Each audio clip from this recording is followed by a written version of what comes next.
Le joueur 100 est l'un des riches masqués que l'on voit dans la saison 1 de Squid Game, mais Joe, faut qu'on en parle dans cette vidéo parce qu'il y a beaucoup de similitudes. Bon, mais Joe, ça c'est ce que beaucoup de personnes disent et répètent, il y a une grosse théorie qui tourne autour de ça, comme quoi le joueur 100, donc le vieux là un peu gros, qui casse les couilles H24, serait donc l'un de ces mecs masqués dans la saison 1, l'un de ces riches qui observent le Squid Game.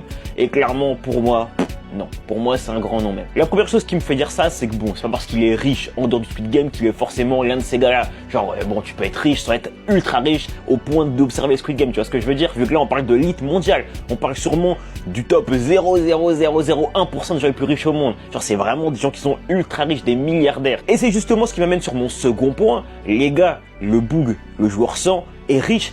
Enfin, probablement, mais pas tant que ça. On sait que c'était quelqu'un d'important hors le Squid Game, mais les gars, il a une dette que de 10 milliards de won. C'est énorme pour le Squid Game, ça fait une dette de 6 millions d'euros, mais c'est pas tant que ça. Tu vois, pour un milliardaire, c'est pas tant que ça, 6 millions d'euros. Enfin, ça reste beaucoup, je suis bien d'accord.